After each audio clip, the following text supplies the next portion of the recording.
1, 2, 3, 4, 5, 6, 7, 8, 9. There's 9 out right now. Every year, Pennsylvania farmers lose thousands of dollars in crops to wildlife. Yeah, the deer will consume about 4 to 8 pounds of its body weight, 4% of its body weight. So a 100-pound deer would eat about 4 pounds of dry matter intake per day. So that's like a bale of hay every couple days. That feeding pressure can significantly reduce crop yields, especially in soybeans, alfalfa, and corn. We do have game cameras out, and the goal is to quantify the deer in the field and then use a yield monitor to then go in to where those deer were feeding and come up with a sampling areas for yield based on yield monitor data. Trail cameras reveal where deer are spending their time. Yield monitors show which parts of the field produce the most and the least at harvest. Together with thermal drone surveys, these tools help researchers connect their deer activity to measurable crop losses.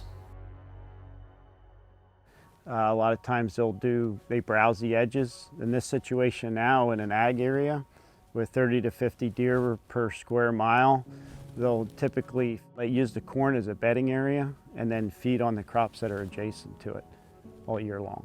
But keeping deer numbers in balance remains one of the biggest wildlife management challenges in many agricultural regions. Right now they're really hitting the soybeans, and then the soybeans regrow with new growth, and they like that tender new growth. Alfalfa is another one that they'll prefer. When corn gets to the point that it's dried down and the ear drops, then they'll start feeding on the corn ears.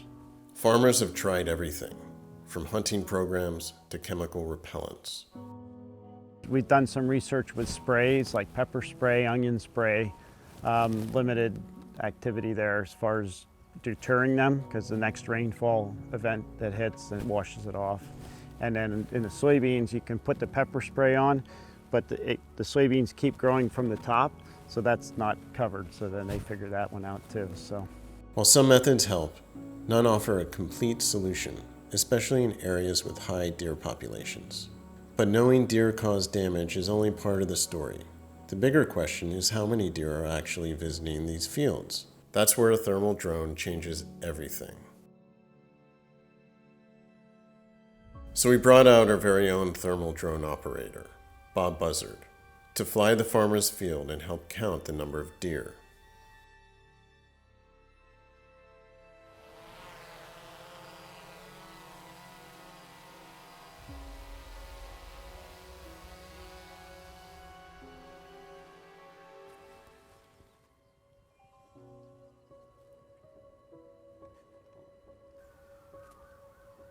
yeah, see his field ends up there, and I would, if you go out a little bit and pan to your left, we might be able to pick him up with thermal in the corn.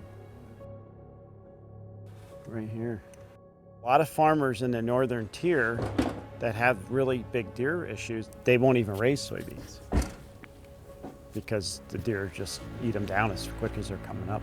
Invisible from the ground, every warm-blooded animal suddenly appears on screen. So let's see, 1, 2, 3, 4, 5, 6. Is that all deer there? 7, 8, 9, 10. Oh, there's more. Okay. Oh my gosh, 1, 2, 3, 4, 4, 5, 6, 7, 8, 9, 10, 11. Something spooked them back in. Instead of guessing, researchers can count deer with remarkable accuracy, even in standing corn and in the tree line that borders the field. There is something there, though. On the other side of that tree line. Yeah, you can see them coming. They're funneling through here. There's another one in there. See it in the corn? There's one there in the corner. You see that one? Mm-hmm. Oh, did you see these guys? Oh no. 48, Right there. 49. Oh, 49. Oh, there's more to the right. By the end of the night, the team counted nearly 70 deer feeding in a single field. That's a big buck. Yeah, it is. Yep. I think we got that one earlier, didn't we? Yeah. Yeah, let's stop. Let's stop. We might be recounting all. Well, that was the final count. There could have been many more. 70 deer. Wow. Well, that was awesome. Is 70 deer a lot of deer in one farmer's field? And how much will this actually impact the farmer's bottom line? I later asked Del Voigt, the Penn State Extension researcher that we were filming with, to run some calculations.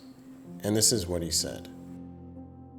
The key here is what's the farmer's loss with the deer, and the question is, would 70 deer impact the crops in that area? And certainly, that was an eye popper, I think, for everybody. That was the farmer included. Just the sheer numbers that were in there. So we counted 70 deer on a thermal drone, and that was within his property borders there.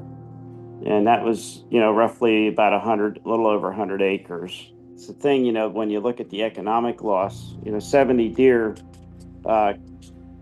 at, let's just say, 100 pounds, and they're going to consume 4% of their body weight every day to meet their needs and gain. And so that's 4 pounds of dry matter at 100 pounds a deer, but they're consuming a product in the field that's like 80% moisture. So it's really about 15 pounds of as fed, like what they're actually eating, to get that 4 pounds of dry matter, because you have to take the water out of that equation. But if you do some rough calculations like that, that's basically a herd of 70 deer is going to consume about 1,050 pounds of soybeans daily. So if you just take from May to September, that's a consumption of 63 tons of product out of the field. So that limits the yield.